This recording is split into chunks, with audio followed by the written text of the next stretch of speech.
श्रीमन्नारायणाय नमः। द्वितीय अंश में हमने सृष्टि की रचना, भूगोल और अद्वैत ज्ञान की महिमा सुनी। अब हम प्रवेश कर रहे हैं तृतीय अंश में, जहाँ धर्म और अधर्म के संघर्ष, देवासुर संग्राम और वामन अवतार की अद्भुत लीला हमारे सामने प्रकट होगी। आइए अध्याय 1 से 18 तक के इस दिव्य कथा यात्रा का आरंभ करें। ओम श्रीमन्नारायणाय नमः। श्री विष्णु पुराण तृतीय अंश पहला अध्याय। पहले 7 मनवंतरों के मनु, इंद्र, देवता, सप्त ऋषि और मनुपुत्रों का वर्णन। श्री मैत्रेय जी बोले, हे गुरुदेव, आपने पृथ्वी और समुद्र आदि की स्थिति तथा सूर्य आदि ग्रहण के संस्थान का मुझसे भली प्रकार अति विस्तार पूर्वक वर्णन किया। आपने देवता आदि और ऋषि गणों की सृष्टि तथा चातुर्वर्ण्य एवं तिर्यक योनिगत जीवों की उत्पत्ति का भी वर्णन किया। ध्रुव और प्रहलाद के चरित्रों का भी आपने विस्तार पूर्वक सुना दिया। अतः हे गुरु, अब मैं आपके मुखारबिंद से संपूर्ण मनवंतर तथा इंद्र और देवताओं के सहित मनवंतरों के अधिपति समस्त मनुओं का वर्णन सुनना चाहता हूँ। आप वर्णन कीजिए। श्री पराशर जी बोले, भूतकाल में जितने मनवंतर हुए हैं तथा आगे भी जो होंगे, उन सब का मैं तुमसे क्रमशः वर्णन करता हूँ। प्रथम मनु स्वयं भूव थे। उनके अनंतर क्रमशः स्वरोचिस, उत्तम, तामस, रैवत और चाक्षुष हुए। ये 6 मनु पूर्व काल में हो चुके हैं। इस समय सूर्यपुत्र वैवस्वत मनु है, जिनका यह 7वां मनवंतर वर्तमान है। कल्प के आदि में जिस स्वयं भुव मनवंतर के विषय में मैंने कहा है, उसके देवता और सप्त ऋषियों का तो मैं पहले ही यथावत वर्णन कर चुका हूँ। अब आगे मैं स्वरोचित मनु के मनवंतर अधिकारी देवता, ऋषि और मनुपुत्रों का स्पष्टतया वर्णन करूँगा। हे मैत्रेय, स्वरोचित मनवंतर में पारावत और तुषित गण देवता थे। महाबली विपश्चित देवराज इंद्र थे। ऊर्ज, स्तंभ, प्राण, वात, पृषभ, निरय और परिवान ये उस समय सप्त ऋषि थे तथा चैत्र और किम पुरुष आदि स्वरोचिस मनु के पुत्र थे। इस प्रकार तुमसे द्वितीय मनवंतर का वर्णन कर दिया है। अब उत्तम मनवंतर का विवरण सुनो। हे ब्राह्मण, तीसरे मनवंतर में उत्तम नामक मनु और सुशांति नामक देवाधिपति इंद्र थे। उस समय सुधाम, सत्य, जप, प्रतर्दन और वशवर्ती ये 12 देवताओं के गण थे तथा वशिष्ठ जी 7 पुत्र, सप्त ऋषिगण और अज, परशु एवं दीप्त आदि उत्तम मनु के पुत्र थे। तामस मनवंतर में सुपार, हरि, सत्य और सुधि ये 4 देवताओं के वर्ग थे और इनमें से प्रत्येक वर्ग में 27 देवगण थे। सो अश्वमेध यज्ञ वाला राजा शिवी इंद्र था तथा उस समय जो सप्त ऋषि गण थे, उनके नाम मुझसे सुनो। ज्योतिर्धर्मा, पृथु, काव्य, चैत्र, अग्नि, वनक और पीवर ये उस मनवंतर के सप्त ऋषि थे तथा नर, ख्याति, केत, रूप और जानु, जंघ आदि तामस मनु के महाबली पुत्र ही उस समय राज्याधिकारी थे। हे मैत्रेय, 5वें मनवंतर में रैवत नाम के मनु और विभु नामक इंद्र हुए तथा उस समय जो देवगण हुए उनके नाम सुनो। इस मनवंतर में 14 देवताओं के अमिताभ, भूतरय, वैकुंठ और सुमेधा नामक गण थे। हे विप्र, इस रैवत मनवंतर में हिरण्य, रोमा, वेदश्री, ऊर्ध्वबाहु, वेदबाहु, सुधामा, पर्जन्य और महामुनि, ये 7 सप्तऋषि गण थे। हे मुनि सत्तम, उस समय रैवत मनु के महावीर्यशाली पुत्र बलबंधु, संभाव्य और सत्यक आदि राजा थे। हे मैत्रेय, स्वरोचिस, उत्तम, तामस और रैवत, ये 4 मनु राजा प्रियव्रत के वंशधर कहे जाते हैं। राजर्षि प्रियव्रत ने तपस्या द्वारा भगवान विष्णु की आराधना करके अपने वंश में उत्पन्न हुए इन 4 मनवंतराधिपों की प्राप्ति किया था। छठे मनवंतर में चाक्षुष नामक मनु और मनोजव नामक इंद्र थे। उस समय जो देवगण थे उनके नाम सुनो। उस समय आप्य, प्रसूत, भव्य, पृथुक और लेख, ये 5 प्रकार के महानुभाव देवगण वर्तमान थे और इनमें से प्रत्येक गण में 8-8 देवता थे। उस मनवंतर में सुमेधा, बिरजा, हविष्मान, उत्तम, मधु, अतिनामा और सहिष्णु, ये 7 सप्तऋषि थे तथा चाक्षुष के अति बलवान पुत्र उरु, पुरु और सद्युम्न आदि राज्याधिकारी थे। हे विप्र, इस समय इस 7वें मनवंतर में सूर्य के पुत्र महातेजस्वी और बुद्धिमान श्राद्ध देव जी मनु है। हे महामुने, इस मनवंतर में आदित्य, वसु और रुद्र आदि देवगण है तथा पुरंदर नामक इंद्र है। इस समय वशिष्ठ, कश्यप, अत्रि, जमदग्नि, गौतम, विश्वामित्र और भरद्वाज, ये 7 सप्तऋषि है तथा वैवस्वत, मनु, इक्ष्वाकु, नृग, धृष्ट, सरयाति, नरिष्यंत, नाभाग, अरिष्ट, कुकरुष और पृषध्र, ये अत्यंत लोक प्रसिद्ध और धर्मात्मा 9 पुत्र है। समस्त मनवंतरों में देव रूप से स्थित भगवान विष्णु की अनुपम और सत्व प्रधाना शक्ति ही संसार की स्थिति में उसकी अधिष्ठात्री होती है। सबसे पहले स्वयंभू मनवंतर में मानस देव यज्ञ पुरुष उस विष्णु शक्ति के अंश से ही आकुति के गर्भ से उत्पन्न हुए थे। फिर स्वरोचिस मनवंतर के उपस्थित होने पर वे मानस देव श्री अजीत ही तुषित नामक देवगणों के साथ तुषिता से उत्पन्न हुए। फिर उत्तम मनवंतर में वे तुषित देव ही देवश्रेष्ठ सत्य गण के सहित सत्य रूप से सत्या के उदर से प्रकट हुए। तामस मनवंतर में प्राप्त होने पर वे हरि नाम देवगण के सहित हरि रूप से हरिया के गर्भ से उत्पन्न हुए। तत्पश्चात वे देवश्रेष्ठ हरि रैवत मनवंतर में तत्कालीन देवगण के सहित संभूति के उदर से प्रकट होकर मानस नाम से विख्यात हुए तथा चाक्षुष मनवंतर में वे पुरुषोत्तम भगवान वैकुंठ नामक देवगणों के सहित विकुंठा से उत्पन्न होकर वैकुंठ कहलाए। और हे द्विज, इस वैवस्वत मनवंतर के प्राप्त होने पर भगवान विष्णु कश्यप जी द्वारा अदिति के गर्भ से वामन रूप होकर प्रकट हुए।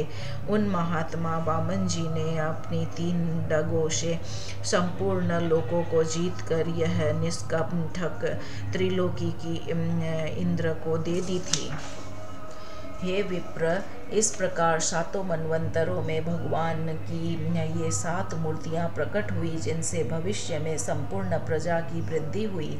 यह संपूर्ण विश्व उन परमात्मा की ही शक्ति से व्याप्त है। अतः वे विष्णु कहलाते हैं क्योंकि वे धातु अर्थ प्रवेश करना है। समस्त देवता, मनु, सप्तऋषि तथा मनुपुत्र और देवताओं के अधिपति इंद्रगण, ये सब भगवान विष्णु की ही विभूतियां हैं। इति श्री विष्णु पुराणे तृतीयोंशे प्रथमोऽध्यायः। श्री कृष्णार्पणमस्तु। दूसरा अध्याय सावर्णिम मनु की उत्पत्ति तथा आगामी 7 मनवंतरों के मनुपुत्र, देवता, इंद्र और सप्तऋषियों का वर्णन। श्री मैत्रेय जी बोले, हे विप्र से आपने यह 7 अतीत मनवंतरों की कथा कही, अब आप मुझसे आगामी मनवंतरों का भी वर्णन कीजिए। श्री पराशर जी बोले, हे मुने, विश्वकर्मा की पुत्री संज्ञा सूर्य की भार्या थी। उससे उनके मनु, यम और यमी 3 संतानें हुई। कालांतर में पति का तेज सहन न कर सकने के कारण संज्ञा छाया को पति की सेवा में नियुक्त कर स्वयं तपस्या के लिए वन को चली गई। सूर्यदेव ने यह समझ करके कि यह संज्ञा ही है, छाया से शनैश्चर एक और मनु तथा तप्ती ये 3 संतानें उत्पन्न की। एक दिन जब छाया रूपिणी संज्ञा ने क्रोधित होकर के अपने पुत्र के पक्षपात से यम को शाप दिया, तब सूर्य और यम को विदित हुआ कि यह तो कोई और है।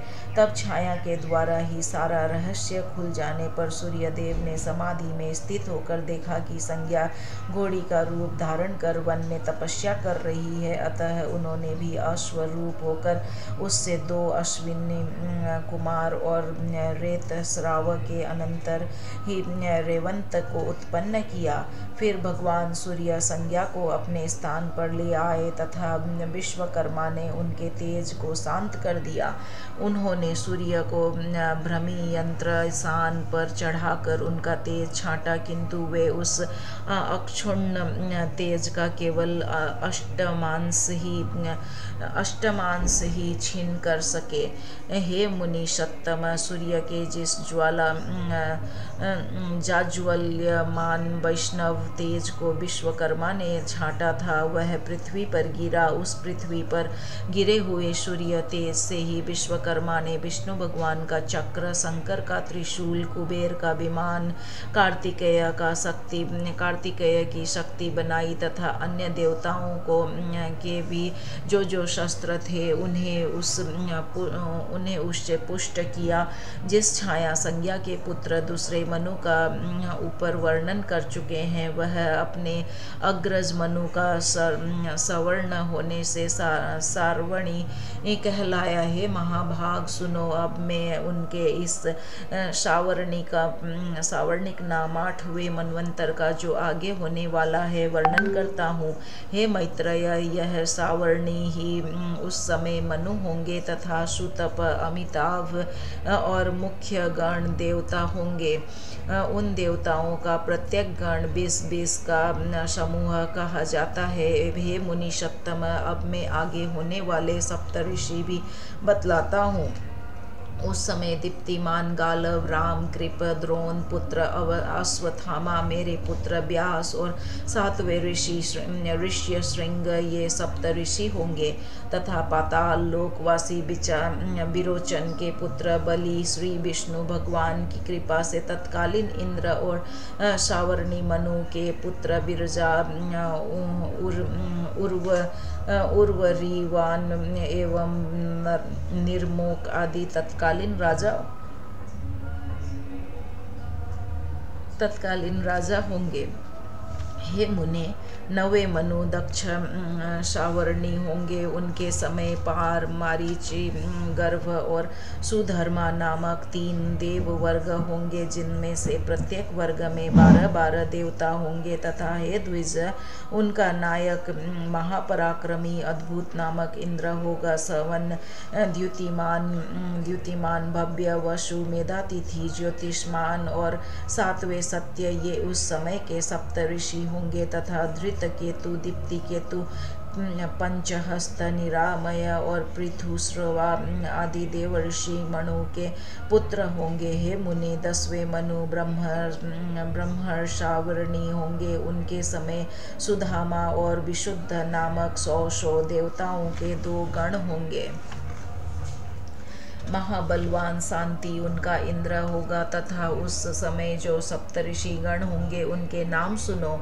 उनके नाम हविष्मान, सुकृत, सत्य, तपोमूर्ति, नाभाग, अप्रतिमौजा और सत्य केतु है। उस समय ब्रह्म सावर्णी मनु के सुक्षेत्र, उत्तमौजा और भूरिसेन आदि 10 पुत्र पृथ्वी की रक्षा करेंगे।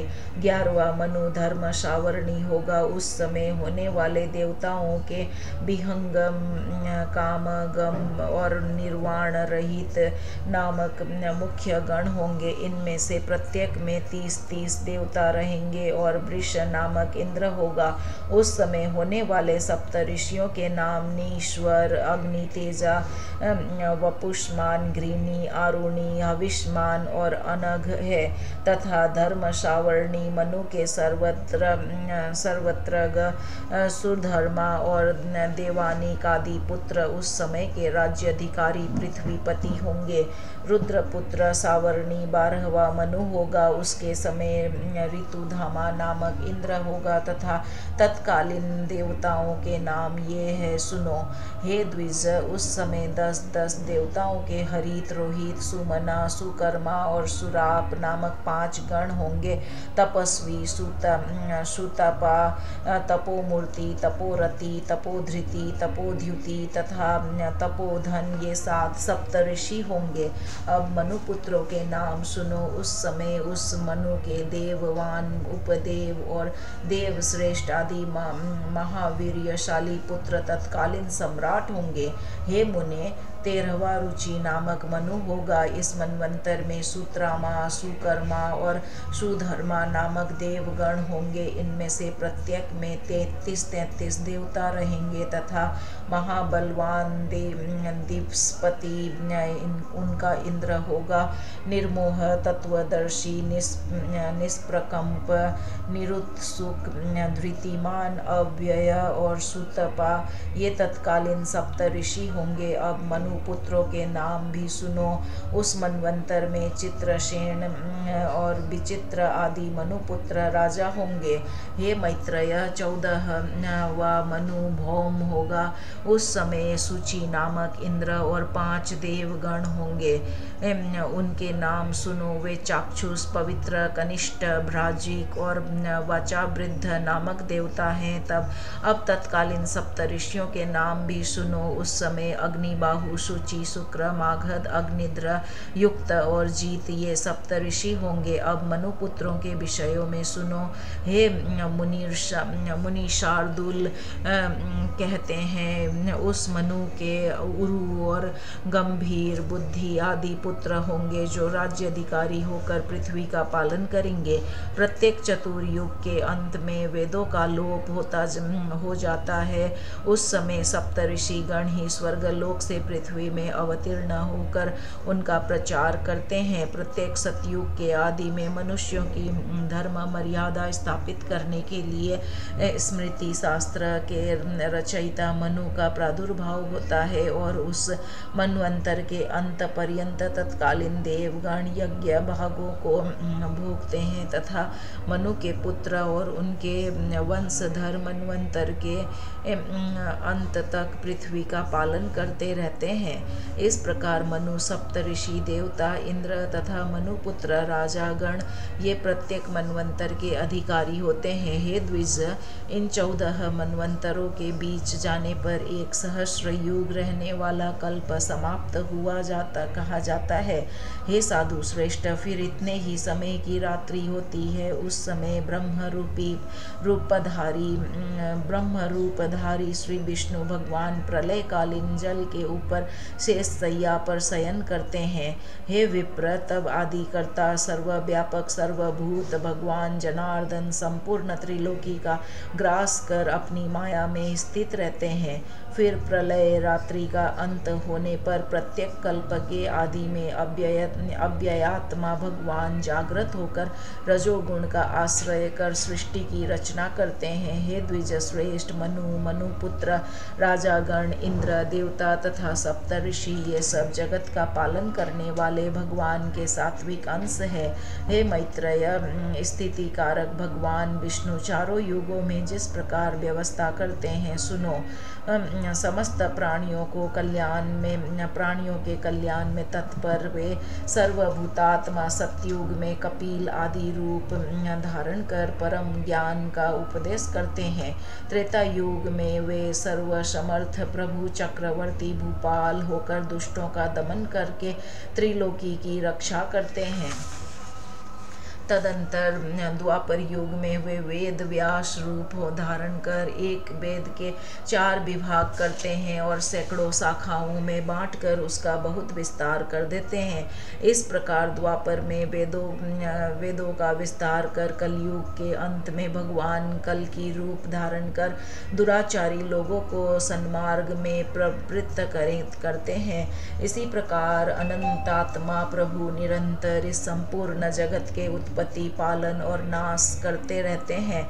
इस संसार में ऐसी कोई वस्तु नहीं है जो उनसे भिन्न हो। हे विप्र, इहलोक और परलोक में भूत, भविष्यत और वर्तमान जितने भी पदार्थ है वे सब महात्मा भगवान विष्णु से ही उत्पन्न हुए और यह सब मैं तुमसे कह चुका हूँ। मैंने तुमसे संपूर्ण मनवंतरों और मनवंतराधिकारियों का वर्णन कर दिया है। कहो अब और क्या सुनाऊं।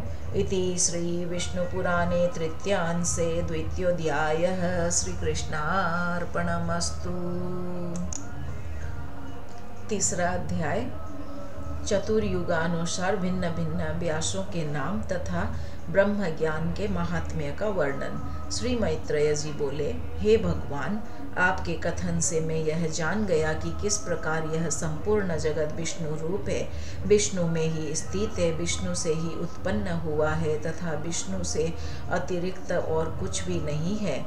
अब मैं यह सुनना चाहता हूँ कि भगवान ने वेद व्यास रूप से युग युग में किस प्रकार वेदों का विभाग किया। हे महामुने, हे भगवन, जिस जिस युग में जो जो वेद व्यास हुए उनका तथा वेदों के संपूर्ण शाखा वेदों का आप मुझसे वर्णन कीजिए। श्री पराशर जी बोले, हे मैत्रेय, वेद रूप वृक्ष के सहस्रों शाखा वेद है, उनका विस्तार से वर्णन करने में तो कोई भी समर्थ नहीं है।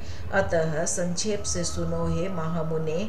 प्रत्येक द्वापर युग में भगवान विष्णु व्यास रूप से अवतीर्ण होते हैं और संसार के कल्याण के लिए एक वेद के अनेक भेद कर देते हैं। मनुष्यों के बल, वीर्य और तेज को अल्प जानकर वे समस्त प्राणियों के हित के लिए वेदों का विभाग करते हैं। जिस शरीर के द्वारा वे प्रभु एक वेद के अनेक विभाग करते हैं, भगवान मधुसूदन की उस मूर्ति का नाम वेद व्यास है। हे मुने, जिस जिस मनवंतर में जो जो व्यास होते हैं और वे जिस जिस प्रकार शाखाओं का विभाग करते हैं वो मुझसे सुनो। इस वैवस्वत मनवंतर के प्रत्येक द्वापर युग में व्यास महर्षियों ने अब तक पुनः पुनः 28 बार वेदों के विभाग किए हैं। हे साधु श्रेष्ठ, जिन्होंने पुनः पुनः द्वापर युग में वेदों के 4 भाग किए हैं, उन 28 व्यासों का विवरण सुनो। पहले द्वापर में स्वयं भगवान ब्रह्मा जी ने वेदों का भाग किया था। दूसरे द्वापर के वेद व्यास प्रजापति हुए। तीसरे द्वापर के शुक्राचार्य जी और चौथे बृहस्पति जी व्यास हुए तथा 5वें में सूर्य और 6ठे में भगवान मृत्यु व्यास कहलाए। 7वें द्वापर के वेद व्यास इंद्र, 8वें वशिष्ठ, 9वें सारस्वत और 10वें के त्रिधामा कहे जाते हैं। 11वें में त्रिशीख, 12वें में भरद्वाज, 13वें में अंतरिक्ष और 14वें में वर्णी नामक व्यास हुए। 15वें में त्रयारुण, 16वें में धनंजय, 17वें में ऋतुंजय और तदंतर 18वें में जय नामक व्यास हुए। फिर 19वें व्यास भरद्वाज हुए। भरद्वाज के पीछे गौतम हुए और गौतम के पीछे जो व्यास हुए वे हरियात्मा कहे जाते हैं। हरियात्मा के अनंतर वाजस्रवामुनि व्यास हुए तथा उनके पश्चात सोम, सुषम वंशी, तीर्ण बिंदु 23वें वेद व्यास कहलाए। उनके पीछे भृगुवंशी ऋक्ष व्यास हुए जो वाल्मीकि कहलाए। तदंतर हमारे पिता शक्ति हुए और फिर मैं हुआ। मेरे अनंतर जातुकर्ण व्यास हुए और फिर कृष्ण द्वैपायन। इस प्रकार ये 28 व्यास प्राचीन है। इन्होंने द्वापर आदि युगों में एक ही वेद के 4 विभाग किए हैं। हे मुने, मेरे पुत्र कृष्ण द्वैपायन के अनंतर आगामी द्वापर युग में द्रोण पुत्र अश्वत्थामा वेद व्यास होंगे। यह ओम यह अविनाशी एकाक्षर ही ब्रह्म है। यह बृहत और व्यापक है, इसलिए ब्रह्म कहलाता है। भूलोक और स्वर्लोक ये तीनों प्राण स्वरूप है, प्राणव रूप है, ब्रह्मा में ही स्थित है तथा प्रणव ही ऋक यजु साम और अथर्व रूप है। अतः उस ओमकार रूप ब्रह्मा को नमस्कार है, जो संसार के उत्पत्ति और प्रलय का कारण कहलाता है तथा महत्तत्व से भी परम गुह्य सूक्ष्म है। उस ओमकार रूप को ब्रह्मा को नमस्कार है, जो अगाध अपार और अक्षय है, संसार को मोहित करने वाले तमोगुण का आश्रय है तथा प्रकाशमय सत्व गुण और प्रवृत्ति रूप रजोगुण के द्वारा पुरुषों के भोग और मोक्ष रूप परम पुरुषार्थ का हेतु है, जो सांख्य ज्ञानियों की परम निष्ठा है।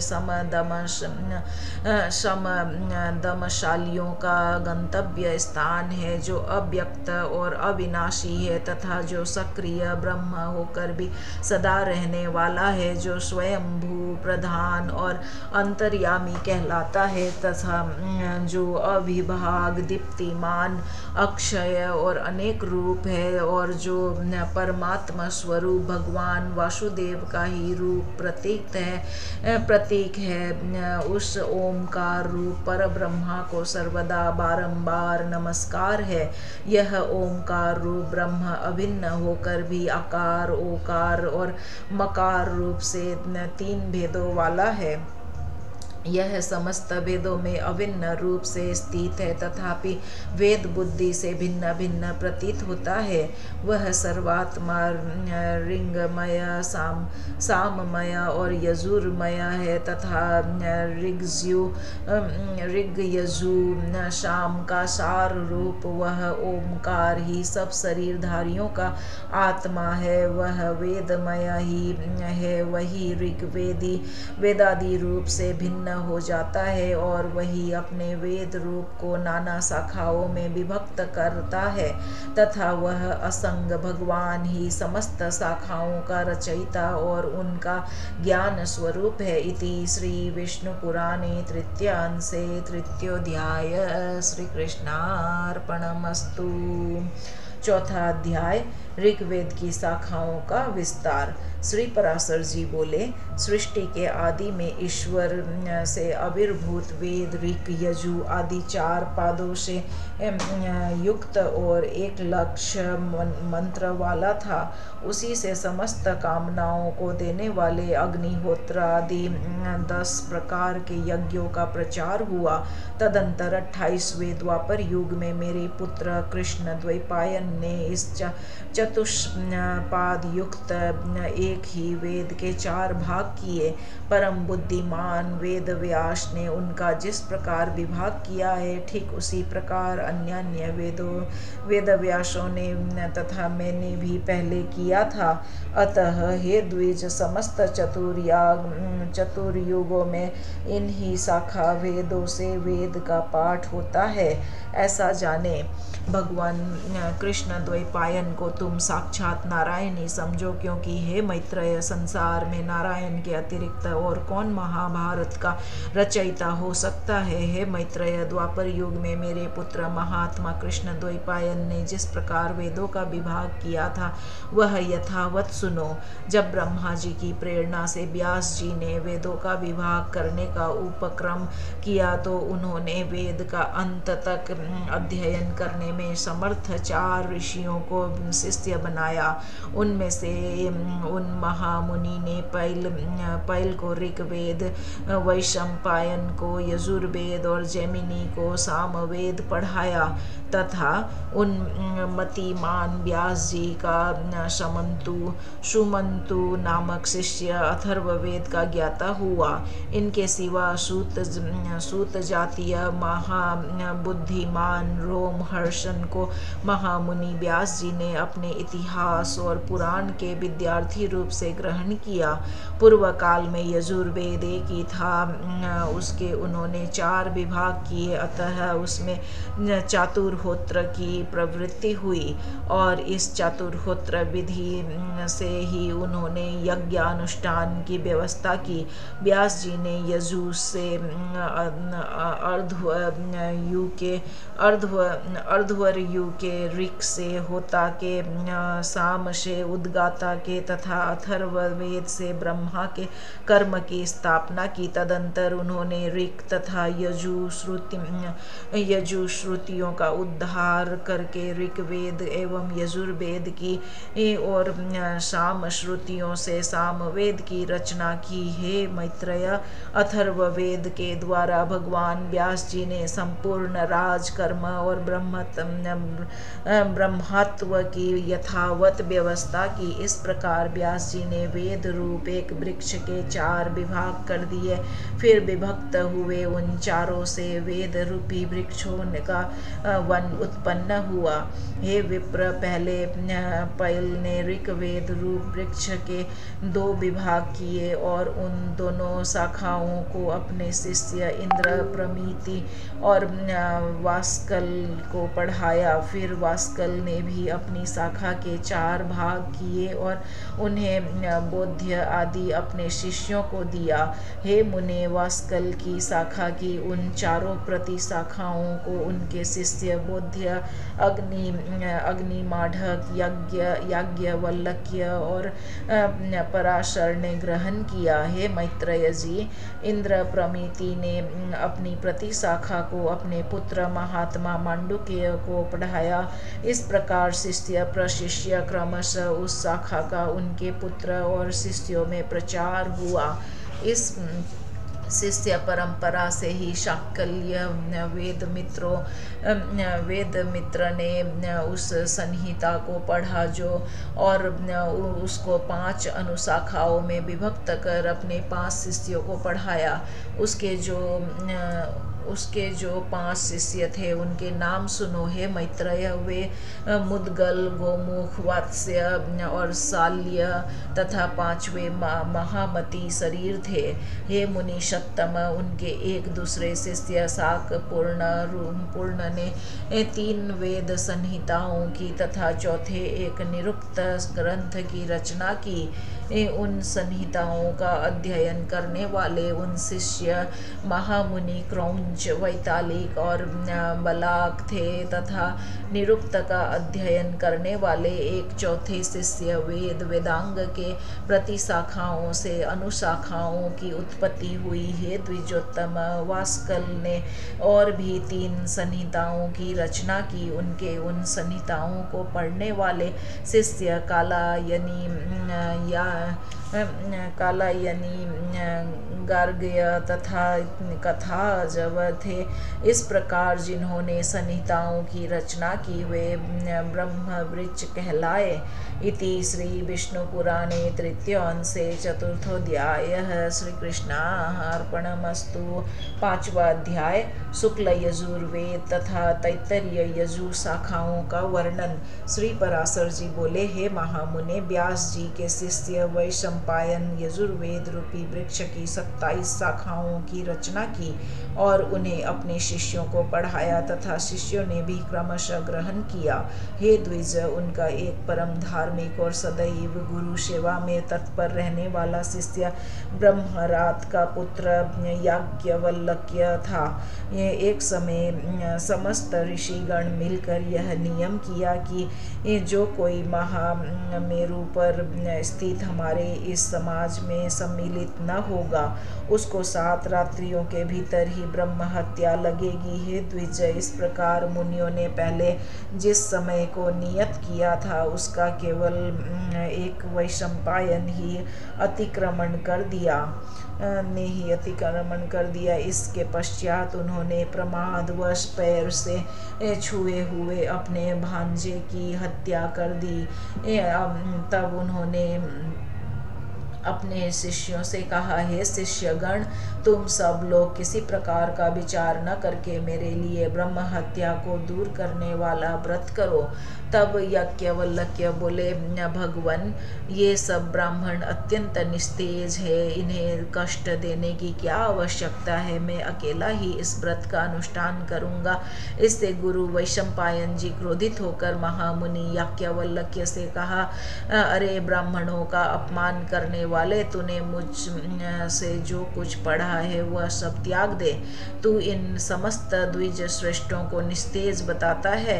मुझे तुझ जैसे आज्ञा भंगकारी शिष्य से कोई प्रयोजन नहीं है। याज्ञवल्क्य ने कहा, हे द्विज, मैंने तो भक्तिवश आपसे ऐसा कहा था, मुझे भी आपसे कोई प्रयोजन नहीं है। लीजिए, मैंने आपसे जो कुछ पढ़ा था वह यह मौजूद है। श्री पराशर जी बोले, ऐसा कह महामुनि याज्ञवल्क्य जी ने रुधिर से भरा हुआ मूर्तिमान यजुर्वेद वमन करके उन्हें दे दिया और स्वेच्छानुसार चले गए। हे द्विज, याज्ञवल्क्य द्वारा वमन की हुई उन यजु श्रुतियों को अन्य शिष्यों ने तितर होकर के ग्रहण कर लिया, इसलिए वे सब तैत्तरीय कहलाए। हे मुनिषत्तम, जिन विप्रगण ने गुरु की प्रेरणा से ब्रह्म हत्या विनाश व्रत का अनुष्ठान किया था, वे सब व्रताचरण के कारण यजु शाखाध्यायी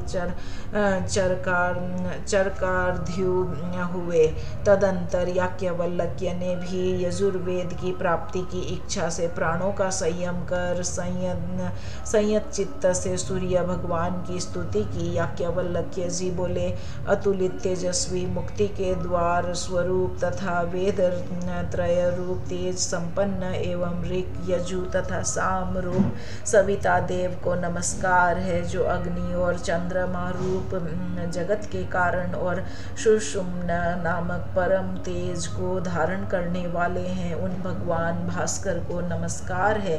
कला काष्ठा निमेष आदि कला काल ज्ञान के कारण तथा ध्यान करने योग्य पर ब्रह्म स्वरूप विष्णुमय श्री सूर्य देव को नमस्कार है, जो अपनी किरणों से चंद्रमा को पोषित करते हुए देवताओं को तथा स्वधा रूप अमृत से पितृगण को तृप्त करते हैं। उन तृप्ति रूप सूर्य देव को नमस्कार है, जो हिम जल और उष्णता के कर्ता अर्थात शीत वर्षा और ग्रीष्म आदि ऋतुओं के कारण है और जगत का पोषण करने वाले हैं। उन त्रिकाल मूर्ति विधाता भगवान सूर्य को नमस्कार है, जो जगतपति इस संपूर्ण जगत के अंधकार को दूर करते हैं। उन सत्व मूर्तिधारी विश्वासवन को नमस्कार है, जिनके उदित हुए बिना मनुष्य सत्कर्म में प्रवृत्त नहीं हो सकते और जल शुद्धि का कारण नहीं हो सकता।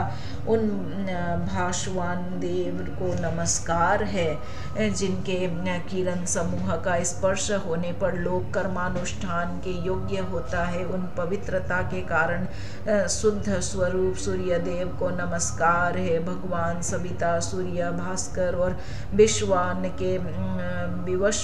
के को नमस्कार है। देवता आदि समस्त भूतों के आदिभूत आदित्य देव को बारंबार नमस्कार है, जिनका तेजोमय रथ है, प्रजारूप ध्वजाएं है, जिन्हें छंदोमय अमर अश्वगण वहन करते हैं, तथा जो त्रिभुवन को प्रकाशित करने वाले नेत्र रूप हैं। उन सूर्य देव को मैं नमस्कार करता हूँ। श्री पराशर जी बोले, उनके इस प्रकार स्तुति करने पर भगवान सूर्य अश्वरूप से प्रकट होकर के बोले, तुम अपना अभिष्ट वर मांगो। तब याज्ञवल्क्य जी ने उन्हें प्रणाम करके कहा, आप मुझे उन यजु श्रुतियों का उपदेश कीजिए जिन्हें मेरे गुरुजी भी न जानते हैं। उनके ऐसा कहने पर भगवान सूर्य ने उन्हें आयातयाम नामक यजुश्रुतियों का उपदेश दिया, जिन्हें उनके गुरु वैशंपायन भी नहीं जानते थे। हे द्विजोत्तम, उन श्रुतियों को जिन ब्राह्मणों ने पढ़ा था वे वाजी नाम से विख्यात हुए, क्योंकि उनका उपदेश करते समय सूर्य भी अश्वरूप हो गए थे। हे महाभाग, उन वाजी श्रुतियों की काणव आदि 15 शाखाएं हैं। वे सब शाखाएं महर्षि याज्ञवल्क्य की प्रवृत्त की हुई कही जाती है। इति श्री विष्णु पुराणे तृतीयो अंशे पंचमोऽध्यायः। श्री कृष्णार्पणमस्तु। छठा अध्याय सामवेद की शाखा 18 पुराण और 14 विद्याओं के विभाग का वर्णन। श्री पराशर जी बोले, हे मैत्रेय, जिस क्रम से व्यास जी के शिष्य जैमिनी ने सामवेद की शाखाओं का विभाग किया था वह मुझसे सुनो। जैमिनी का पुत्र सुमंतु था और उसका पुत्र सुकर्मा हुआ। उन दोनों महामती पुत्रों ने सामवेद की एक एक शाखा का अध्ययन किया। तदंतर सुमंतु के पुत्र सुकर्मा ने अपनी सामवेद संहिता के 1,000 शाखा वेद किए। और हे द्विजोत्तम, उन्हें उसके कौशल्य, हिरण्यनाभ तथा पौष्पिंजी नामक 2 महाव्रती शिष्यों ने ग्रहण किया। हिरण्यनाभ के 500 शिष्य थे जो उद्दिच सामग कहलाए। इसी प्रकार जिन अन्य द्विजोत्तमों ने इतनी ही संहिताएं हिरण्यनाभ से और ग्रहण की, उन्हें पंडित जन प्राच्य सामग कहते हैं। पौष्पिंज के शिष्य लोकाक्षी, नौधमी, कक्षीवान और लांगली थे। उनके शिष्य प्रशिष्यों ने अपनी अपनी संहिताओं के विभाग करके उन्हें बहुत बढ़ा दिया। महामुनि कृति नामक हिरण्यनाभ के एक और शिष्य ने अपने शिष्यों को सामवेद की 24 संहिताएं पढ़ाई। फिर उन्होंने भी इस सामवेद का शाखाओं द्वारा खूब विस्तार किया। अब मैं अथर्ववेद की संहिताओं का समुच्चय का वर्णन करता हूँ।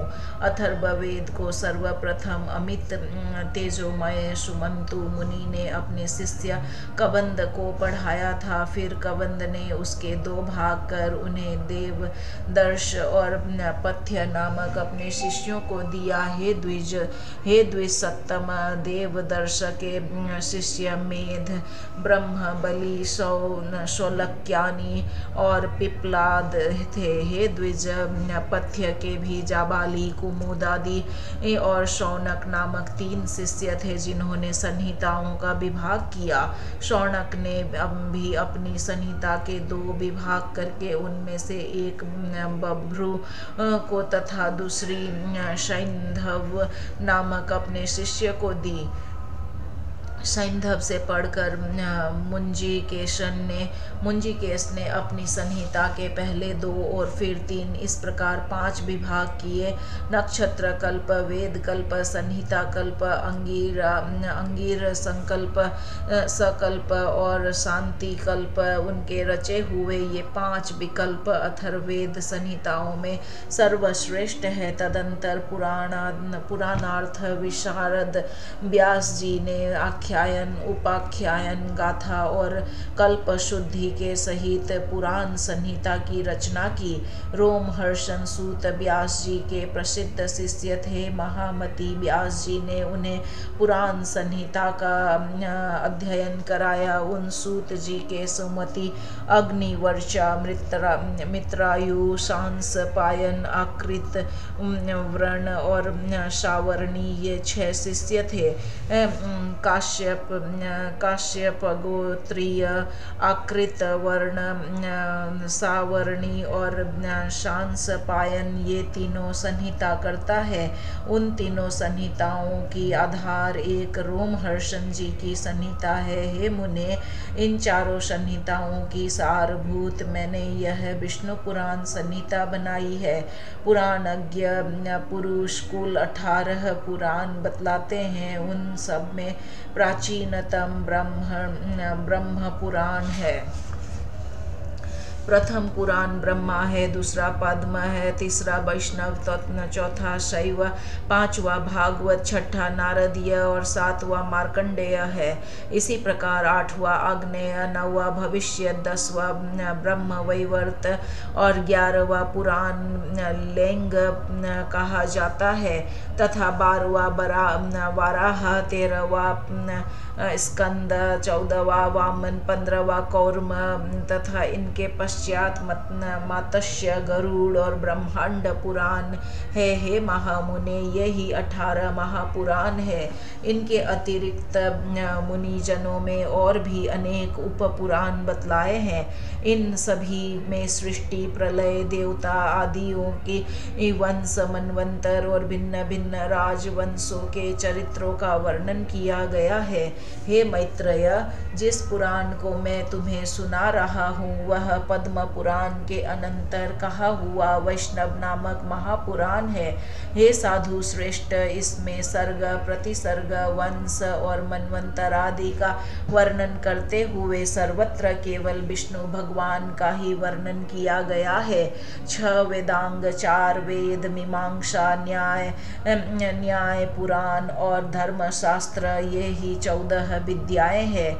इन्हीं में आयुर्वेद, धनुर्वेद और गंधर्व, इन तीनों को तथा चौथे अर्थशास्त्र को मिला लेने से कुल 18 विद्याएं हो जाती है। ऋषियों के 3 भेद है, प्रथम बर्हिषि, द्वितीय देवऋषि और फिर राजर्षि। इस प्रकार मैंने तुमसे वेदों की शाखाओं के भेद और उनके रचयिता तथा शाखा भेद के कारणों का भी वर्णन कर दिया है। इसी प्रकार समस्त मनवंतर में 1 से शाखा भेद रहते हैं। हे द्विज, प्रजापति ब्रह्मा जी प्रकट होने वाली श्रुति तो नित्य है ही, ये तो उसके विकल्प मात्र है। हे मैत्रेय, वेद के संबंध में तुमने मुझसे जो कुछ पूछा था वह मैंने सुना दिया। अब और क्या कहूँ।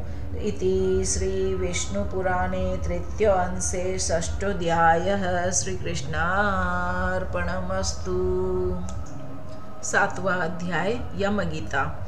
श्री मैत्रेय जी बोले, हे गुरु, मैंने जो कुछ पूछा था वह सब आपने यथावत वर्णन किया। अब मैं एक बात और सुनना चाहता हूँ, वह आप मुझसे कहिए। हे महामुनि, 7 द्वीप, 7 पाताल और 7 लोक, ये सभी स्थान जो इस ब्रह्मांड के अंतर्गत है, स्थूल, सूक्ष्म, सूक्ष्मतर, सूक्ष्मताति सूक्ष्म तथा स्थूल और स्थूलतर जीवों से भरे हुए हैं। हे मुनि सत्तम, 1 अंगुल का 8वां भाग भी कोई ऐसा स्थान नहीं है जहाँ कर्म बंधन से बंधे हुए जीव न रहते हो। किंतु हे महाभगवान, आयु के समाप्त होने पर ये सभी यमराज के वशीभूत हो जाते हैं और उन्हीं के आदेश अनुसार नरक आदि नाना प्रकार की यातनाएं भोगते हैं। तदंतर पाप भोग के समाप्त होने पर वे देवादि योनियों में घूमते रहते हैं। सकल शास्त्रों का ऐसा ही मत है। अतः आप मुझे वह कर्म बताइए जिसे करने से मनुष्य यमराज के वशीभूत नहीं होता। मैं आपसे यही सुनना चाहता हूँ। श्री पराशर जी बोले, हे मुने, यही प्रश्न महात्मा नकुल ने पितामह भीष्म से पूछा था। उसके उत्तर में उन्होंने जो कुछ कहा था वह सुनो। श्री भीष्म जी ने कहा, हे वत्स, पूर्व काल में मेरे पास एक कालिंग देशीय ब्राह्मण मित्र आया और मुझसे बोला। मेरे पूछने पर एक जाति मुनि ने बतलाया था कि ये सब बातें अमुक अमुक प्रकार की होंगी। हे वत्स, उस बुद्धिमान ने जो जो बातें जिस जिस प्रकार होने की कही थी वे सब ज्यों ज्यों ज्यों की त्यों ही हुई। इस प्रकार उसमें श्रद्धा हो जाने से मैं उससे फिर कुछ और भी प्रश्न किए और उनके उत्तर में उस द्विज श्रेष्ठ ने जो जो बातें बतलाई उनके विपरीत मैंने कभी कुछ नहीं देखा।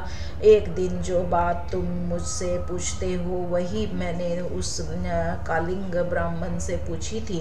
उस समय उसने उस मुनि के वचनों को याद करके कहा कि उस जाति स्मर ब्राह्मण ने यम और उनके दूतों के बीच में जो संवाद हुआ था वह अति गूढ़ रहस्य मुझे सुनाया था, वही मैं तुमसे कहता हूँ। कालिंग बोला, अपने अनुचर को हाथ में पास लिए देखकर यमराज ने उसके कान में कहा, भगवान मधुसूदन के शरणागत व्यक्तियों को छोड़ देना, क्योंकि वे वैष्णवों से अतिरिक्त और सब मनुष्यों का ही स्वामी हूँ। देव पूज्य विधाता ने मुझे यम नाम से लोकों के पाप पुण्य का विचार करने के लिए नियुक्त किया है। मैं अपने गुरु श्री हरि के वशीभूत हूँ, स्वतंत्र नहीं हूँ। भगवान विष्णु मेरा भी नियंत्रण करने में समर्थ है। जिस प्रकार सुवर्ण भेद रहित और एक होकर के भी कटक मुकुट तथा कर्णिका आदि के भेद से नाना रूप प्रतीत होता है, उसी प्रकार एक ही हरि का देवता मनुष्य और पशु आदि नाना विविध कल्पों में से निर्देश किया जाता है। जिस प्रकार वायु शांत होने पर उसमें उड़ते हुए परमाणु पृथ्वी से मिलकर एक हो जाते हैं, उसी प्रकार गुण क्षोभ से उत्पन्न हुए समस्त देवता मनुष्य और पशु आदि उसका अंत हो जाने पर उस सनातन परमात्मा में लीन हो जाते हैं। जो भगवान के सूरवर विंदित चरण कमलों की परमार्थ बुद्धि से वंदना करता है, धृत आदि से प्रज्वलित अग्नि के समान समस्त पाप बंधन से मुक्त हुए उस पुरुष को तुम दूर ही से छोड़कर निकल जाना। यमराज ऐसे वचन सुनकर पास हंसता यमदूत उनसे पूछा, प्रभु, सबके विधाता भगवान हरि का भक्त कैसा होता है, यह आप मुझसे कहिए। यमराज बोले, जो पुरुष अपने वर्ण धर्म से विचलित नहीं होता, अपने सुहृद और विपक्षियों के प्रति समान भाव रखता है, किसी का द्रव्य हरण नहीं करता तथा किसी जीव की हिंसा नहीं करता, उस अत्यंत राग आदि शून्य और निर्मल चित्त व्यक्ति को भगवान विष्णु का भक्त जानो। जिस निर्मल मति का चित्त कली कल्मश रूप मल से मलिन नहीं हुआ और जिसने अपने हृदय में श्री जनार्दन को बसाया हुआ है, उस मनुष्य को भगवान का अतीव भक्त समझो। जो एकांत में पड़े हुए दूसरे के सोने को देख करके भी उसे अपनी बुद्धि द्वारा तृण समान समझता है और निरंतर भगवान का अन्य भाव से चिंतन करता है, उस नर श्रेष्ठ को विष्णु का भक्त जानो। कहाँ तो स्फटिक गिरी शिला के समान अति निर्मल भगवान विष्णु और कहाँ मनुष्यों के चित्त में रहने वाले राग द्वेष आदि दोष, इन दोनों का संयोग किसी प्रकार नहीं हो सकता। हिमकर चंद्रमा के किरण जल में अग्नि तेज की उष्णता कभी नहीं रह सकती। जो व्यक्ति निर्मल चित्त मात्सर्य रहित प्रशांत शुद्ध चित्र समस्त जीवों को सुहृद प्रिय और हितवादी तथा अभिमान एवं माया से रहित होता है, उसके हृदय में भगवान वासुदेव सर्वदा विराजमान रहते हैं। उन सनातन भगवान की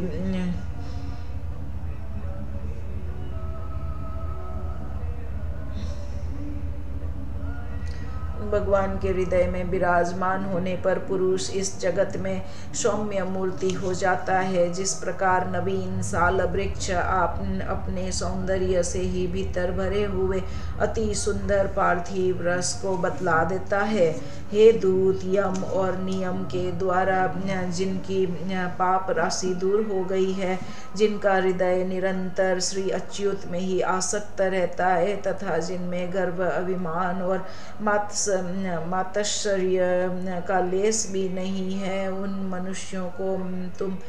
मनुष्यों को तुम दूर ही से त्याग देना। यदि खड्ग, शंख और गदाधारी अव्ययात्मा भगवान हरि हृदय में विराजमान है तो उन पाप नाशक भगवान के द्वारा उसके सभी पाप नष्ट हो जाते हैं। सूर्य के रहते हुए भला अंधकार कैसे ठहर सकता है? जो पुरुष दूसरों का ध्यान, धन हरण करता है, जीवों की हिंसा करता है तथा मिथ्या और कटु भाषण करता है, उस अशुभ कर्मोन्मत्त दुष्ट बुद्धि के हृदय में भगवान अनंत नहीं टिक सकते। जो कुमुति दूसरों के वैभव को नहीं देख सकता, जो दूसरों की निंदा करता है, साधु जनों का अपकार करता है तथा संपन्न होकर भी न तो श्री विष्णु की पूजा ही करता है और न उन भक्तों को दान ही देता है, उस अधम के हृदय में श्री जनार्दन का निवास कभी नहीं हो सकता। जो दुष्ट बुद्धि अपने परम सुहृद, बंधु बांधव, स्त्री, पुत्र, कन्या, पिता तथा वृत्त वर्ग प्रति अर्थ तृष्णा प्रकट करता है, उस पापाचारी को भगवान का भक्त मत समझो। जो दुर्बुद्धि पुरुष उत्कर्मों में लगा रहता है, नीच पुरुषों के आचार और उन्हीं के संगम में उन्मत्त रहता है तथा नित्य प्रति पापमय कर्म बंधन से ही बंधा जाता है, वह मनुष्य रूप पशु ही है, वह भगवान वासुदेव का भक्त नहीं हो सकता। यह सकल प्रपंच और मैं एक परम पुरुष परमेश्वर वासुदेव ही है। हृदय में भगवान अनंत के स्थित होने से जिनकी ऐसी स्थिर बुद्धि हो गई है, उन्हें तुम दूर ही से छोड़कर चले जाना। हे कमल नयन, हे वासुदेव, हे विष्णु, हे धरणीधर, हे अच्युत, हे शंख चक्र पाणे, आप हमें शरण दीजिए। जो लोग इस प्रकार पुकारते हैं, उन निष्पाप व्यक्तियों को तुम दूर से ही त्याग देना। जिस पुरुष श्रेष्ठ अंतःकरण में वे अव्ययात्मा भगवान विराजते हैं, उसका जहाँ तक दृष्टिपात होता है वहाँ तक भगवान के चक्र के प्रभाव से अपने बल वीर्य नष्ट हो जाते हैं। कारण समभूत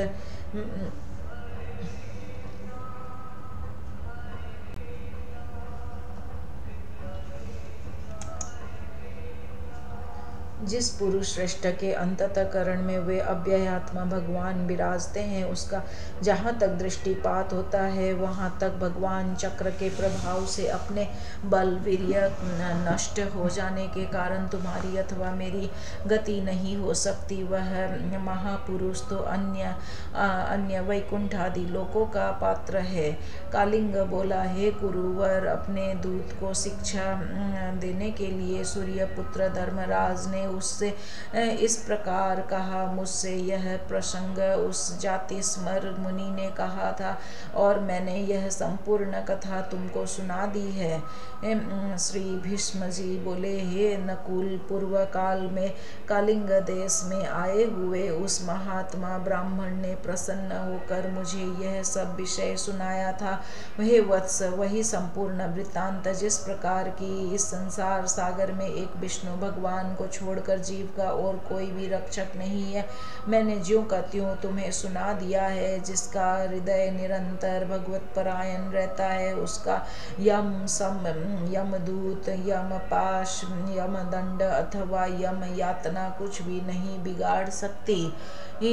श्री पराशर जी बोले, हे मुने, तुम्हारे प्रश्न के अनुसार जो कुछ मैंने यम ने कहा था वह सब मैंने तुम्हें भली प्रकार सुना दिया है। अब और क्या सुनना चाहते हो? इति श्री विष्णु पुराणे तृतीयांशे सप्तमोऽध्यायः। श्री कृष्णार्पणमस्तु। 8वां अध्याय श्री विष्णु भगवान की आराधना और चातुर्वर्ण्य धर्म का वर्णन। श्री मैत्रेय जी बोले, हे भगवान, जो लोग संसार को जीतना चाहते हैं वे जिस प्रकार जगतपति भगवान विष्णु की उपासना करते हैं वह वर्णन कीजिए। और हे महामुने, उन गोविंद की आराधना करने पर आराधन परायण पुरुषों को जो फल मिलता है वह भी मैं सुनना चाहता हूँ। श्री पराशर जी बोले, हे मैत्रेय, तुम जो कुछ पूछते हो यही बात महात्मा सगर ने और से पूछी थी। उसके उत्तर में उन्होंने जो कुछ कहा वह मैं तुमको सुनाता हूँ, श्रवण करो। हे मुनि श्रेष्ठ, सगर ने भृगुवंशी महात्मा और वह को प्रणाम करके उनसे भगवान विष्णु की आराधना के उपाय और विष्णु की उपासना करने से मनुष्य को जो फल मिलता है उसके विषय में पूछा था। उनके पूछने पर और वह ने यत्न पूर्वक जो कुछ कहा था वह सब सुनो। और वह बोले, भगवान विष्णु की आराधना करने से मनुष्य भूमंडल संबंधी समस्त मनोरथ स्वर्ग से भी श्रेष्ठ ब्रह्म पद और परम निर्वाण पद भी प्राप्त कर लेता है। हे राजेंद्र, वह जिस जिस फल की जितनी जितनी इच्छा करता है, अल्प हो या अधिक, श्री अच्युत की आराधना से निश्चय ही वह सब प्राप्त कर लेता है। और हे भूपाल, तुमने जो पूछा कि हरि की आराधना किस प्रकार की जाए, सो सब मैं तुमसे कहता हूँ, सावधान होकर सुनो। जो पुरुष वर्णाश्रम धर्म का पालन करने वाला है वही परम पुरुष विष्णु की आराधना कर सकता है। उनको संतुष्ट करने का और कोई मार्ग नहीं है। हे नृप, यज्ञों का यजन करने वाला पुरुष उन विष्णु ही का यजन करता है। जप करने वाला उन्हीं का जप करता है और दूसरों की हिंसा करने वाला उन्हीं की हिंसा करता है, क्योंकि भगवान हरि सर्वभूतमय है। अतः सदाचार युक्त पुरुष अपने वर्ण के लिए विहित धर्म का आचरण करते हुए श्री जनार्दन ही की उपासना करता है। पृथ्वी पते ब्राह्मण, क्षत्रिय, वैश्य और शूद्र अपने अपने धर्म का पालन करते हुए श्री विष्णु की आराधना करते हैं, अन्य प्रकार से नहीं। जो पुरुष दूसरों की निंदा, चुगली अथवा मिथ्या भाषण नहीं करता तथा ऐसा वचन भी नहीं बोलता जिससे दूसरों को खेद हो, उससे निश्चय ही भगवान के सब प्रसन्न रहते हैं। हे राजन, जो पुरुष दूसरों की स्त्री, धन और हिंसा में रुचि नहीं करता उससे सर्वदा ही भगवान के सब संतुष्ट रहते हैं। हे नरेंद्र, जो मनुष्य किसी प्राणी अथवा वृक्षादि अन्य देहधारियों को पीड़ित अथवा नष्ट नहीं करता उससे श्री केशव संतुष्ट रहते हैं। जो पुरुष देवता, ब्राह्मण और गुरुजनों की सेवा में सदा तत्पर रहता है, हे नरेश्वर, उससे गोविंद सदा प्रसन्न रहते हैं। जो व्यक्ति स्वयं अपने और अपने पुत्रों के समान ही समस्त प्राणियों का भी हित चिंतक होता है वह सुगमता से ही श्री हरि को प्रसन्न कर लेता है। हे नृप, जिसका चित्त राग आदि दोषों से दूषित नहीं है उस विशुद्ध चित्त पुरुष से भगवान विष्णु सदा संतुष्ट रहते हैं। हे नृप श्रेष्ठ, शास्त्रों में जो जो वर्णाश्रम धर्म कहे हैं उनका ही आचरण करके पुरुष विष्णु की आराधना कर सकता है और किसी प्रकार नहीं। सगर बोले, हे द्विज श्रेष्ठ, अब मैं संपूर्ण वर्ण धर्म और आश्रम धर्मों को सुनना चाहता हूँ, कृपा करके वर्णन कीजिए। और वह बोले, जिनका मैं वर्णन करता हूँ। उन ब्राह्मण, क्षत्रिय, वैश्य और शूद्र को धर्मों का तुम एकाग्र चित्त होकर के क्रमशः श्रवण करो। ब्राह्मण का कर्तव्य है कि दान दे, यज्ञों द्वारा देवताओं का यजन करे, स्वाध्यायशील हो, नित्य स्नान तर्पण करे और अग्नि ध्यान आदि कर्म करता रहे। ब्राह्मण को उचित है कि वृत्ति के लिए दूसरों से यज्ञ करावे, औरों को पढ़ावे और न्यायोपर्जित शुद्ध धन में से न्यायानुकूल द्रव्य संग्रह करे। ब्राह्मण को कभी किसी का अहित नहीं करना चाहिए और सर्वदा समस्त प्राणियों के हित में तत्पर रहना चाहिए। संपूर्ण प्राणियों में मैत्री रखना ही ब्राह्मण का परम धन है। पत्थर में और पराये रत्नों में ब्राह्मण को समान बुद्धि रखनी चाहिए। हे राजन, पत्नी के विषय में ऋतुगामी होना ही ब्राह्मण के लिए प्रशंसनीय कर्म है। क्षत्रिय को उचित है कि ब्राह्मणों को यथेच्छ दान दे, विविध यज्ञों का अनुष्ठान करे और अध्ययन करे। शस्त्र धारण करना और पृथ्वी की रक्षा करना ही क्षत्रिय की उत्तम आजीविका है। इनमें भी पृथ्वी पालन ही उत्कृष्टतर है। पृथ्वी पालन से ही राजा लोग कृत्य हो जाते हैं, क्योंकि पृथ्वी में होने वाले यज्ञ आदि कर्मों का अंश राजा को मिलता है। जो राजा अपने वर्ण धर्म को स्थिर रखता है, वह दुष्ट को दंड देने और साधु जनों का पालन करने से अपने अभिष्ट लोकों को प्राप्त कर लेता है। हे नरनाथ, लोक पितामह ब्रह्मा जी ने वैश्यों को पशुपालन, वाणिज्य और कृषि ये जीविका रूप से दिए हैं। अध्ययन, यज्ञ, दान और नित्य नैमित्तिकादि कर्मों का अनुष्ठान, ये कर्म उसके लिए भी विहित है। शूद्र का कर्तव्य यही है कि वह द्विजातियों की प्रयोजन सिद्धि के लिए कर्म करे और उसी से अपना पालन पोषण करे, अथवा आपातकाल में जब उक्त उपाय से जीविका निर्वाह न हो सके, वस्तुओं के लेने बेचने अथवा कारीगरी के कामों से निर्वाह करे। अति नम्रता, शौच, निष्कपट, स्वामी सेवा, मंत्रहीन यज्ञ, अस्तेय सत्संग और ब्राह्मण की रक्षा करना, ये शूद्र के प्रधान कर्म है। हे राजन, शूद्र को भी उचित है कि दान दे, बलि, वैश्वदेव अथवा नमस्कार आदि अल्प यज्ञों का अनुष्ठान करे, पितृ श्राद्ध आदि कर्म करे, अपने आश्रित कुटुंबियों के भरण पोषण के लिए सकल वर्णों से द्रव्य संग्रह करे और ऋतु काल में अपनी ही स्त्री से प्रसंग करे।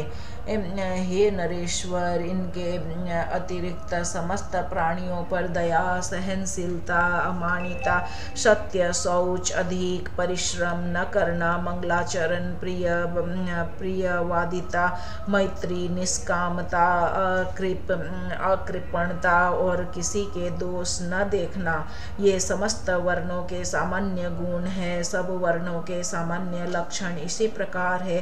अब इन ब्राह्मण आदि चारों वर्णों के आप धर्म और गुणों का श्रवण करो। आपत्ति के समय ब्राह्मणों को क्षत्रिय और वैश्य वर्णों की वृत्ति का अवलंबन करना चाहिए तथा क्षत्रिय को केवल वैश्य वृत्ति का ही आश्रय लेना चाहिए। ये दोनों शूद्र का कर्म सेवा आदि कभी न करे। हे राजन, इन उपरोक्त वृत्तियों को भी सामर्थ्य होने पर त्याग दें। केवल आपातकाल में ही इनका आश्रय ले कर्म संकरता कर्मों का मेल ना करे। हे राजन, इस प्रकार वर्ण धर्मों का वर्णन तो मैंने तुमसे कर दिया है। अब आश्रम धर्मों का निरूपण और करता हूँ, सावधान होकर सुनो। इति श्री विष्णु पुराणे तृतीय अंशे अष्टमोऽध्यायः। श्री कृष्णार्पणमस्तु। 9वां अध्याय, ब्रह्मचर्य आदि आश्रमों का वर्णन। और वह बोले, हे भूपते, बालक को चाहिए कि उपनयन संस्कार के अनंतर वेदाध्ययन में तत्पर होकर के ब्रह्मचार्य अवलंबन कर सावधानता पूर्वक गुरु गृह में निवास करे। वहाँ रहकर उसे शौच और आचार व्रत का पालन करते हुए गुरु की सेवा शुश्रूषा करनी चाहिए तथा व्रतादि आचरण करते हुए स्थिर बुद्धि से वेदाध्ययन करना चाहिए। हे राजन, प्रातःकाल और सायंकाल दोनों संध्याओं में एकाग्र होकर के सूर्य और अग्नि की उपासना करे तथा गुरु का अभिवादन करे। गुरु के खड़े होने पर खड़ा हो जाए, चलने पर पीछे पीछे चलने लगे तथा बैठ जाने पर नीचे बैठ जाए। हे नृपश्रेष्ठ, इस प्रकार कभी गुरु के विरुद्ध कोई आचरण ना करे। गुरु जी के कहने पर ही उनके सामने बैठकर एकाग्र चित्त से वेदाध्ययन करे और उनकी आज्ञा होने पर ही भिक्षान्न भोजन करे। जल में प्रथम आचार्य के स्नान कर चुकने पर फिर स्वयं स्नान करे तथा प्रतिदिन प्रातःकाल गुरु जी के लिए समिधा, जल, कुश और पुष्प आदि लाकर जुटा दे।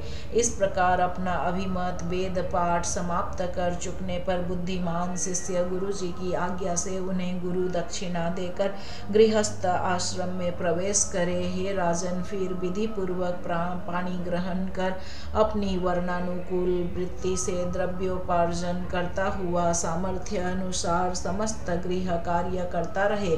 पिंडदान आदि से पितृगण की, यज्ञ आदि से देवताओं की, अन्न आदि से अतिथियों की, स्वाध्याय से ऋषियों की, पुत्रोत्पत्ति से प्रजापति की, बलियों अन्न भाग से भूतगण की तथा वात्सल्य भाव से संपूर्ण जगत की पूजा करते हुए पुरुष अपने कर्मों द्वारा मिले हुए उत्तम लोकों को प्राप्त कर लेता है। जो केवल भिक्षावृत्ति से ही रहने वाले परिव्राजक और ब्रह्मचारी आदि, उनका आश्रय भी गृहस्थ आश्रम में ही है। अतः यह सर्वश्रेष्ठ है। हे राजन, विप्रगण वेदाध्ययन, तीर्थ स्नान और देश दर्शन के लिए पृथ्वी पर्यटन किया करते हैं। उनमें से जिनका कोई निश्चित गृह अथवा भोजन प्रबंध नहीं होता और जो जहाँ सायंकाल हो जाता है वहीं ठहर जाते हैं, उन सब का आधार और मूल गृहस्थाश्रम ही है। हे राजन, ऐसे लोग जब घर आवे तो उनका कुशल प्रश्न और मधुर वचनों से स्वागत करे तथा सैया, आसन और भोजन के द्वारा उनका यथाशक्ति सत्कार करे। जिसके घर से अतिथि निराश होकर लौट जाता है, उसके अपने समस्त दुष्कर्म देकर वह अतिथि उसके पुण्य कर्मों को स्वयं ले जाता है। गृहस्थ के लिए अतिथि के प्रति अपमान, अहंकार और दंभ का आचरण करना, उसे देखकर पछताना, उस पर प्रहार करना अथवा उससे कटु भाषण करना उचित नहीं है। इस प्रकार जो गृहस्थ अपने परम धर्म का पूर्णतया पालन करता है, वह समस्त बंधनों से मुक्त होकर अत्युत्तम लोकों को प्राप्त कर लेता है। हे राजन, इस प्रकार गृहस्थोचित कार्य करते करते जिसकी अवस्था ढल गई हो, वह गृहस्थ को उचित है कि स्त्री को पुत्रों के प्रति सौंप कर अथवा अपने साथ लेकर वन को चला जाए। वहाँ पत्र, मूल, फल आदि का आहार करता हुआ लोमश्मरु श्रुदाड़ी मूछ और जटाओं को धारण कर पृथ्वी पर शयन करे और मुनि वृत्ति का अवलंबन कर सब प्रकार अतिथि की सेवा करे। उसे चर्म, काश और कुशाओं से अपना बिछौना तथा ओढ़ने का वस्त्र बनाना चाहिए। हे नरेश्वर, उस मुनि के लिए त्रिकाल स्नान का विधान है। इसी प्रकार देव पूजन, होम और सब अतिथियों का सत्कार, भिक्षा भिक्षा और बलि वैश्व देव भी उसके विहित कर्म है। हे राजेंद्र, वन्य तैलादि को शरीर में मलना और शीतोष्ण का सहन करते हुए तपस्या में लगे रहना उसके प्रशस्त कर्म है। जो वानप्रस्थ मुनि इन नियत कर्मों का आचरण करते हैं वह अपने समस्त दोषों को अग्नि के समान भस्म कर देता है और नित्य लोकों को प्राप्त कर लेता है।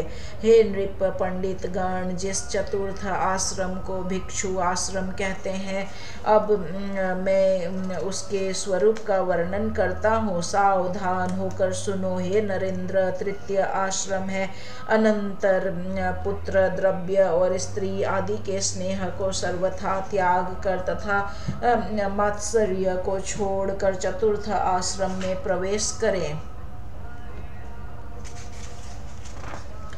हे पृथ्वी पते, भिक्षु को उचित है कि अर्थ, धर्म और काम रूप त्रिवर्ग संबंधी समस्त कर्मों को छोड़ दे, शत्रु मित्रता आदि में समान भाव रखे और सभी जीवों का सुहृद हो, निरंतर समाहित रहकर जरायुज, अंडज और स्वदेश आदि समस्त जीवों से मन, वाणी अथवा कर्म द्वारा भी कभी द्रोह न करे तथा सब प्रकार की आसक्तियों को त्याग दे। ग्राम में 1 रात और पूर्व में 5 रात्रि तक रहने तथा इतने दिन भी तो इस प्रकार रहें जिससे किसी से प्रेम अथवा द्वेष ना हो।